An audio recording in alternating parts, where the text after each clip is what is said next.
Hello everyone, स्वागत है आपका हमारे अपने यूट्यूब चैनल पर। साथियों, जो क्लास रहने वाली हमारी है वो बाल मनोविज्ञान का पार्ट नंबर 12 रहने वाला है, यानी पार्ट 12वां आपका रहने वाला है। इससे पहले हम लोग पार्ट 11 तक डिस्कस कर चुके हैं, जिसमें से हम लोगों ने कुल 550 क्वेश्चन हम लोगों ने डिस्कस कर लिए। क्वेश्चन आपके सारे इंपॉर्टेंट थे, मैंने आपको बताया भी था। और अब हमारा जो क्लास रहेगी वो भी 50 क्वेश्चन की रहने वाली है, यानी 50 क्वेश्चन आपके इंपॉर्टेंट रहने वाले हैं। जैसा देखिए, आप सभी को पता है कि जो रीट का एग्जाम है उसका हमारा एडमिट कार्ड आ चुका है, और उसके नज़र आपको पता होगा कि 27 और 28 2 दिन हमारा जो है ये पेपर होना है। 27-28 फरवरी को पेपर हमारा होना है। तो उसी को मद्देनजर रखते हुए कि हमारा पेपर बहुत नज़दीक है, तो ये आपके लिए एक रिवीजन सीरीज के तौर पर ही लाई गई थी। तो चलिए रिवीजन करते हैं हम लोग। पहला देखिए क्वेश्चन क्या है, वंशानुगत सिद्धांत का जनक किसे माना जाता है? तो ये माना जाता है ग्रेगर जॉन मेंडल को माना जाता है। इंपॉर्टेंट है, याद रखिएगा। ठीक है, कि वंशानुगत सिद्धांत का जनक किसे माना जाता है? ग्रेगर जॉन मेंडल को माना जाता है। आगे क्वेश्चन देखते हैं दूसरा। बीज में वृक्ष बनने की संभावना रहती है, लेकिन वातावरण के आधार पर उसका विकास का स्तर निश्चित होता है। यह कथन किसका है? तो ये कथन है वुडवर्थ का। किसका है? वुडवर्थ का ये कथन है। ये भी आपको याद रखना है, इंपॉर्टेंट है आपके लिए। आगे देखिए, वर्षणता एवं हीमोफीलिया। हीमोफीलिया जो है लिंग सहलग्न रोग है जो वंशानुगत होता है। तो ये आप याद रखना है, कौन? वर्षणता और हीमोफीलिया लिंग सहलग्न रोग है, मतलब जब दो लोग सेक्स करते हैं उसके कारण ये रोग उत्पन्न होता है, उससे रोग का आदान प्रदान होता है। आगे देखिए, वर्णांध व्यक्ति लाल व हरा रंग भेद नहीं कर पाता है। ये क्या, इसे क्या कहते हैं? इसे प्रोटीन दोष या डेल्टोनिज्म भी कहते हैं। क्या है? प्रोटीन दोष या डेल्टोनिज्म। तो ये भी आपको याद रखना है। आगे, वर्णांधता का वर्णन सर्वप्रथम किसने किया था? तो हॉर्नर ने किया था, वर्ष 1876 में किया था। किसने किया था? हॉर्नर ने किया था, और उन्हें 1876 में किया था। आगे देखिए, हीमोफीलिया रोग में व्यक्ति के रुधिर का थक्का नहीं जमता है, इसलिए इसे रक्त श्रवण रोग भी कहते हैं। क्या कहते हैं? रक्त श्रावण रोग भी कहते हैं। उद्दीपक अनुक्रिया सिद्धांत के प्रवर्तक किसे माना जाता है? तो थॉर्नडाइक को माना जाता है उद्दीपक अनुक्रिया सिद्धांत के जनक। क्रिया पशु अनुबंधन सिद्धांत के प्रवर्तक किसे माना जाता है? तो स्किनर को माना जाता है। और अनुकूलित अनुक्रिया सिद्धांत के प्रवर्तक को माना जाता है पावलव को माना जाता है। तो ये जितने सिद्धांत मैं आपको बता रहा हूँ प्रवर्तक, सारे आपको याद रखना है, काफी इंपॉर्टेंट है आपके लिए। आगे देखिए, समीपता का अनुबंधन सिद्धांत। अनुबंध सिद्धांत इसके प्रवर्तक कौन है? तो गुथरी इसके प्रवर्तक हैं। आगे, प्रबलन सिद्धांत के प्रवर्तक, तो इसका नाम क्या है? क्लार्क एलहल, ये इसके प्रवर्तक हैं। साथियों, आपके लिए इंपॉर्टेंट सूचना है। जैसा आप सभी को पता है कि ग्रुप डी और एनटीपीसी के फॉर्म चल रहे हैं आपके रेलवे में, तो इसी को मद्देनजर रखते हुए हम आपके लिए कोर्स लेकर आए हैं, जिसमें से आपके सामान्य ज्ञान, सामान्य विज्ञान, इसके अलावा आपको मैथ, रीजनिंग और करंट अफेयर्स के आपको हैंड रिटन नोट्स मिलने वाले हैं। ठीक है, हैंड रिटन नोट्स आपको मिलेंगे। कोर्स आपको जो होगा काफ़ी ज़्यादा अच्छा है। जो आपका कंटेंट, जो हैंड रिटन नोट्स आपको मिलेंगे, आपके कंटेंट पे आधारित होंगे। जैसा वर्तमान में पेपर आ रहा है और जैसा रेलवे पेपर दे रहा है, उसी के हिसाब से हमारा कंटेंट है। और पी कैसे आपको मिलेंगे नोट्स? तो पीडीएफ में नहीं मिलेंगे आपको, पीडीएफ नोट्स में प्रोवाइड किया जाएगा। और यदि आपको कोर्स परचेज करना है तो आप हमारे ऐप एग्जाम वेब ऐप पर जाइए, वहाँ पे आपको उसको परचेज कर सकते हैं। कोर्स कीमत मात्र रहने वाली है 199 मात्र इसकी कीमत है, लेकिन वर्तमान में इस पे ऑफर चल रहा है। 50 रुपए की छूट आपको मिल जाएगी, और ये कीमत मात्र मिलेगी 149 रुपए में आपको ये कोर्स मिल जाएगा। कोई क्वेरी करनी है आपको तो हमारा व्हाट्सएप नंबर दिया गया है, उस पर आप क्वेरी कर सकते हैं। इसके अलावा आपको कोई कॉल करनी है तो हम पे इस नंबर से कॉल भी कर सकते हैं। देखिए, यदि आपको अपनी तैयारी करनी है, अच्छी तैयारी करनी, तो देखिए, जब आपका पेपर होता है, पेपर से पहले ही हमको तैयारी कर लेनी चाहिए। तो और जो हमारा कंटेंट रहने वाला है वो वैसा ही कंटेंट है कि आपको एक टू द पॉइंट सीधा सिखाया जाए कि कैसे पेपर करना है, कैसे क्वेश्चन आएंगे। तो कोर्स आपके लिए काफ़ी ज़्यादा इंपॉर्टेंट है। चलिए अगला क्वेश्चन देखते हैं हम लोग अब। आगे कौन सा क्वेश्चन है? चिन्ह अधिगमन, चिन्ह अधिगम सिद्धांत के प्रवर्तक कौन है? तो टालमन इसके प्रवर्तक हैं। और तुच्छ या अंतर्दृष्टि का सिद्धांत, इसके प्रवर्तक कौन है? तो कोहलर इसके प्रवर्तक हैं। कोहलर इसके प्रवर्तक हैं। आगे, अधिगम का क्षेत्र सिद्धांत, इसके प्रवर्तक कौन है? तो लेविन इसके प्रवर्तक हैं। कौन है? लेविन इसके प्रवर्तक हैं। आगे, अधिगम सोपान सिद्धांत के प्रवर्तक, तो R M Gagne, R M Gagne इसके प्रवर्तक हैं। और आगे देखिए, सामाजिक अधिगम सिद्धांत के प्रवर्तक कौन है? तो Albert Bandura. Albert Bandura important है आपके लिए, सामाजिक अधिगम सिद्धांत के प्रवर्तक। आगे, प्रा, प्राकृतिक उद्दीपक भोजन, अप्राकृतिक उद्दीपक घंटी की आवाज तथा प्राकृतिक अनुक्रिया लार आना है। ठीक है, ये आपको समझना है। आगे देखिए, थॉर्नडाइक के उद्दीपक अनुक्रिया सिद्धांत को चयन एवं संबंध का सिद्धांत भी कहा जाता है। किसका? चयन एवं संबंध का सिद्धांत भी कहा जाता है। आगे देखिए, गणित के प्रश्नों का समाधान करना प्रयास व त्रुटि के सिद्धांत द्वारा संभव है, जिसे किसने बताया था? थॉर्नडाइक ने बताया था। किसने? थॉर्नडाइक ने बताया था। आगे, मनोवैज्ञानिकों ने अनुबंधन को दो भागों में बांटा। कौन कौन से अनुबंधन तो थे?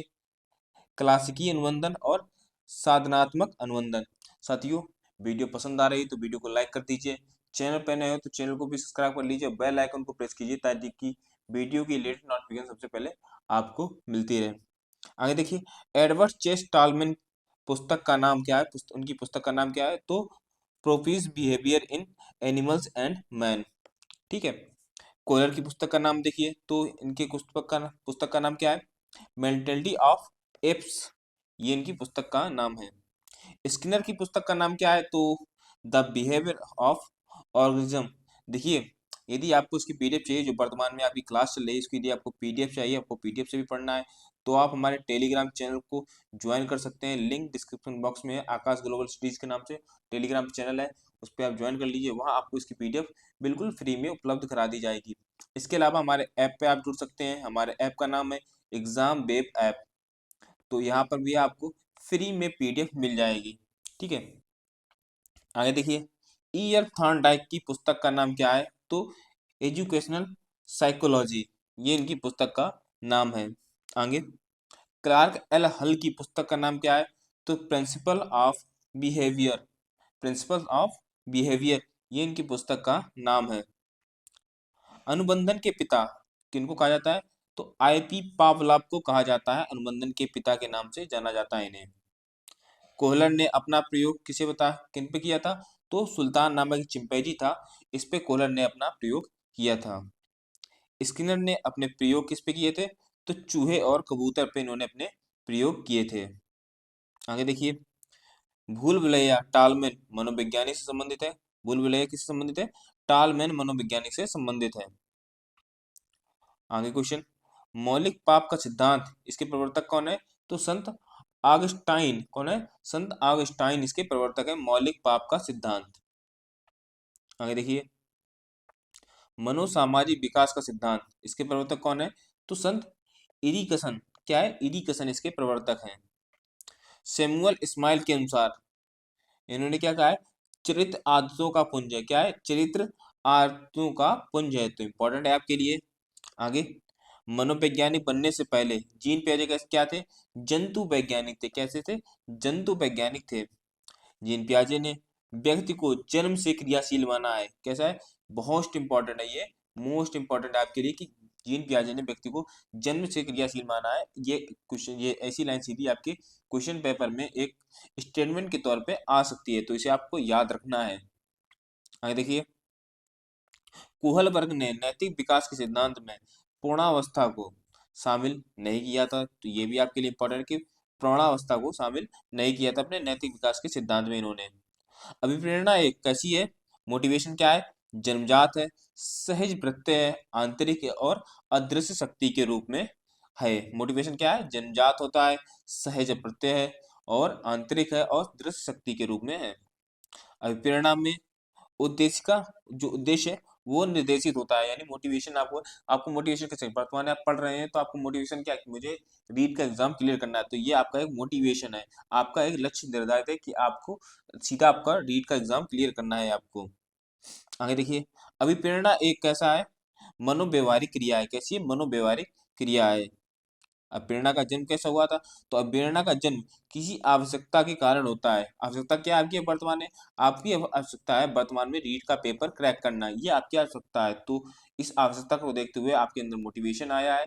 ठीक है, आगे देखिए, अब प्रेरणा में तत्परता या शीघ्रता निहित होती है। आपको जैसे वर्तमान में आपको कुछ ही दिन बचे हैं, तो आपको जल्दी जल्दी सब रिवीजन करना है, तो यह क्या आपकी तत्परता है तो है। आगे देखिए, अभिप्रेरणा एक भावनात्मक इकाई है और अभिप्रेरणा कैसी है, एक प्रत्यक्ष शक्ति है, ठीक है, अप्रत्यक्ष एक शक्ति है। अभिप्रेरणा का ज्ञान उसके परिमाणों पर, ठीक है, अभिप्रेरणा का ज्ञान क्या है, उसके परिमाणों के निरीक्षण से संभव है। अभिप्रेरणा के चार प्रमुख तत्व की बात करें तो आवश्यकता, चालक, उद्दीपन और अभिप्रेरक, ये इसके चार प्रमुख तत्व हैं। थॉमसन के अनुसार अभिप्रेरणा दो प्रकार की, कितनी, दो प्रकार की जो है अभिप्रेरणा है, स्वाभाविक और कृत्रिम, ये स्वयं से आने वाली स्वाभाविक और कृत्रिम जो बनाई जाए। आगे देखिए, मैस्लो के अनुसार अभिप्रेरणा दो प्रकार की होती है, वो कौन सी है, अर्जित और जन्मजात, दो प्रकार की होती है। आगे गैरेट के अनुसार जो अभिप्रेरणा है, मोटिवेशन है, तीन प्रकार का है, पहला जैविक, दूसरा मनोवैज्ञानिक और तीसरा है सामाजिक अभिप्रेरणा। आगे देखिए, फ्रायड के अनुसार अभिप्रेरणा के दो प्रमुख तत्व हैं, वो कौन कौन से मुख्य तत्व हैं या मुख्य कारक हैं, मूल प्रवृत्ति और अचेतन तत्व, ये दो प्रमुख कारक हैं। आगे देखिए, मैस्लो ने मांग के 5 सिद्धांत दिए थे, कितने, मांग के 5 सिद्धांत दिए थे, कौन कौन से देखिए, जैविकीय या निम्न मांग, सुरक्षा की मांग, सामाजिक मांग, स्वसम्मान की मांग और क्या है, अप्रोक्षानुभूति की मांग, क्या है, अप्रोक्षानुभूति की मांग। आगे देखिए, भारतीय मनोवैज्ञानिक केवल दो संवेगों को स्वीकार करते हैं, कौन कौन से दो संवेगों को स्वीकार करते हैं, तो एक है सकारात्मक संवेग और दूसरा है नकारात्मक संवेग। ये आपको याद रखना है कि दो केवल भारतीय मनोवैज्ञानिकों ने दो प्रकार के संवेग स्वीकारे हैं। सकारात्मक संवेग में क्या आते हैं, सम्मान, श्रद्धा, भक्ति, मित्रता, अशक्ति, प्रेम, स्नेह, वात्सल्य, दया, अभिमान और गर्व।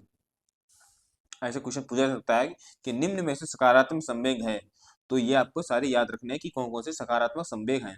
आगे देखिए, दूसरा नकारात्मक संवेग में भय, घृणा, कायरता, क्रोध, ईर्ष्या, जलन, अधिकार, ये सब आपको कैसे नकारात्मक संवेग हैं।